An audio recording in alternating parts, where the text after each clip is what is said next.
G'day watchers, welcome to Perth Watch, your horology channel broadcasting from right here in Perth, Western Australia. I hope you are all keeping safe and well during these unusual and uncertain times. All the more I think we do need to try to keep up some of our hobbies and interests whenever practicable. So I'm going to try to keep up putting out these videos as much as I can, or at least on a weekly basis. So I'm glad that today I'm able to feature another piece from Mass Watches, Matthew and Son watches. This is the second watch that I'm featuring from the brand. The first one was the Irukandji dive watch, which I reviewed a few weeks ago. So check out that particular video if you want to know more about the company establishment and the story behind the brand. Today, the watch I have is a prototype. It comes in a standard packaging. This is not the packaging it will come in on production. I'll go into the detail a little bit further. So without further ado, let's now flip the camera around and get into this particular watch. Alright guys, so here we have the box on the table here. So again, this is just a sample box, but I'm just going to test the spin anyway, and it spins pretty well. I reckon 4 out of 5 for spin rating. But you know, the actual production units will come in a long leather hinge box that you might have seen other dress watches come. I'll put photos up here for you guys to see how it looks like, but it's a pretty standard long leather box. Okay, let's just get this open now. So, like the Irukandji, it comes in a watch wrap, and I'm just going to open it up because you've seen this in the Irukandji if you've taken a look at that review before. So let's just show you guys the watch in closer detail here. So this is the Mass Watches JCB automatic. This color variation is sky steel. It does come in a rose gold as well as a gold version, or at least it's planned to be released in those other color variations for production. JCB is the initial of Matt's grandfather, whose vintage piece, when he immigrated from somewhere in continental Europe, inspired this particular watch.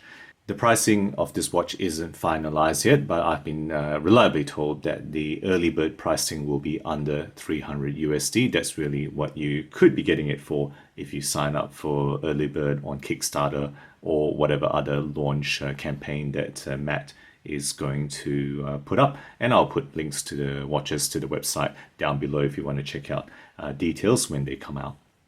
Okay, so first up, as I usually do, let's talk about the movement. The movement in here is pleasingly a Miyota 9000 series movement. So it's a 9039. It is a higher beat movement of 28,800 beats per hour.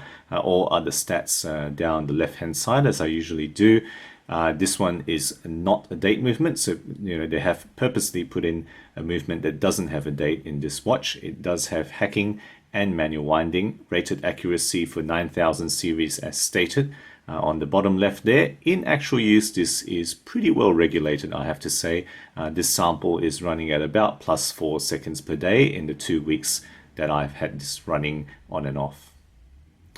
Okay, so that's the movement. Let's talk about the case now. The case here is a really quite a nice size. It's a 38mm diameter case in 316L steel. The overall thickness to the top of that domed crystal there is 12.8 millimeters. So the actual case itself is just under 10 millimeters. So the dome actually does kind of constitute a significant portion of the thickness. So under 10 millimeters if you just measure the case itself. Lug width here is 20 millimeters with a lug-to-lug distance that is pleasingly short. Between my thumbs there, it measures 45 millimeters, so relatively small actually, which is good for this kind of dress style piece. Overall weight, because it's on leather, is also very light. It is just about 58 grams, so very easy to be very comfortable and forget this is on your wrist, is what I find with this type of weight. Finishing wise, okay, you can see that the bezel, right, there's a bit of a step there, is polished. The only brush surface here is longitudinal brushing on the top surface of the case, right, continuing onto the lugs there. Otherwise, it transitions onto a polished side that has a bit of a bevel, right, between the lug and the side there. You can see that polished bevel, and then polished down the bottom, as well as most of the case back is also polished, you can see there. All right, the case back itself is, you can see there's an embossment. This is supposed to be a thistle, which is reminiscent of the family, or at the time, as far as I understand from Matt. So that's I think a Scottish thistle, but I stand to be corrected if I got that wrong. Right, it's got that screw down case back, and then the screw down sign crown with the MAS logo on the side here. Overall water rating that he's gone for is 50 meters, and because it's got that screw down, you can be a bit more confident about this 50 meters rather than a typical dress watch, which you're really not meant to submerge. This one, I feel that you probably can submerge it thanks to the screw down construction without being too afraid that water would get into the watch. Okay, let's talk about the dial now. The dial here, as you can see, is a nice matte gray, really. That's what it is here. It's got printed details on the center with a nice splash of color that you can see with the word automatic there. Right, so that's the center section, and then there's a slight lift up or step onto the peripheral section, which shows you the peripheral printed chapter ring around the dial here. It's got embossed numerals at the compass position, so 3, 6, 9, and 12, and then it's got applied steel indices on all the other positions, as well as the compass positions is applied more towards the chapter ring position there, right, pushed out by the numbers that you can see here. The hands are polished baton steel hands with a blue arrow for the seconds hand. So along with the automatic word there, you're having that blue splash of color on this otherwise very gray dial, which is a nice touch. In terms of lume, you're seeing blue lume. Actually, he hasn't said whether it's BGW9, but I assume that's what it is. And you can see that on the hour and minute hands, as well as the compass point. So it's a nice touch. I wasn't expecting this to have lume, but I walked into a darker room out of the sun one day and noticed that it does have lume. So of course, lume shot right here for you guys to see how it looks like and glows in the dial. Okay, so surrounding the dial, you've seen the bezel. Of course, it's a fixed bezel. There's no rotating bezel in dress watches. And then above the dial is a dome crystal, and it is a dome sapphire crystal. Okay, that's really what you're getting. And it does have some AR coating. I assume it's on the inside. The details haven't exactly been stated, but it's not bad. In most situations, that AR coating works pretty well. It's double dome, so you're not getting a huge amount of distortion on the side here, which is fine, Okay, so that's the description of the case. Let's move on to the strap, which is, this leather, which it's stitched leather. It's not the typical croc. I assume this is some sort of reptilian pattern that he's gone for here, but not the typical croc leather, which I appreciate. I think it's quite nice looking. It's slightly different from a lot of the Chinese leather straps that I get.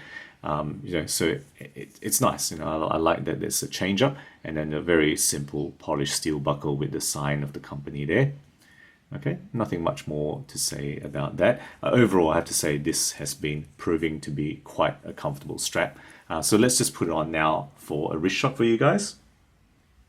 And there we have it, the MacWatch's JCB automatic on my 17cm wrist. So remember, it's only 45mm lug to lug, 38mm diameter, and I think this will fit nicely as a dress piece for most men that I know. Really, it's a very nice size. I really like 38mm for this type of dress style watches. Okay, so that's the entire description of the watch. What have I found to be the good things about this watch? Look, I think it's different and original. I really like the stuff that MacWatches have put out, including the Irukandji diver, which I reviewed. The dial layout, the lume signature, in terms of the compass points in the two hands, the case profile, right? It's really quite different and original. Nothing quite like it that I've ever seen. And even the strap finishing, the different tones and the choices they've made, I think does this watch very good, particularly the dial layout that they have there with the compass numerals. Overall, I think it's a fairly good quality package, right? They've given Sapphire for the crystal, and they've put in a 9000 series movement, which is a real plus. Good to see 9000 Miyota series movement anytime because of the reliability and the high beat nature of those movements, meaning they're usually more accurate. And then a rather comfortable strap on top of all that. And then, the sweet spot to top it all off is 38 millimeters. Good choice. You know, they haven't gone for 40, which would be a bit large for a dress watch. I think 38 millimeter is a really good choice that they have made. What are the concerns? What are the weak points? Really not too much to complain about. You know, some people may be worried about the price depending on what the MSRP ends up to be, but under 300 for Miyota 9000 series at this type of design, I think it's fair. And, you know, in terms of overall design, the only thing I would say is that maybe they could have shaved off a little on the case spec. You know, the Miyota series movement, the 9000 series is only 3.9 millimeters thick. So perhaps, you know, I'm not an engineer, but tell me if you think they can actually shave off a bit of the case back. And then the other thing I would say that if they reduce the bezel height or maybe make it a very minimal bezel and give us a box sapphire crystal, that would certainly lift the whole thing up, in my opinion. You know, that would really kind of hit it out of the park, I think, if they gave us a box sapphire with this watch. So there you go, guys. Those are my thoughts about this watch. Let's flip the camera around now for the wrap up. So there you go, guys. My review of the prototype of the Mass Watches JCB automatic dress style watch. Let me know your thoughts on this, particularly if you have a liking about dress style watches, or if you have any mass watches in your collection. I would certainly love to hear your own experiences. I think overall there are a lot of things to like about this dress piece offering from the company. It's not absolutely perfect, but I think it is you know, a watch that certainly has a lot of good points and is a good start for that part of their offering. Guys, if you enjoy my videos, do consider subscribing. I put out new content every week, always aiming to be objective and unbiased in all things horology. Thank you again for sticking with me, and as always, I'll catch you guys again next time.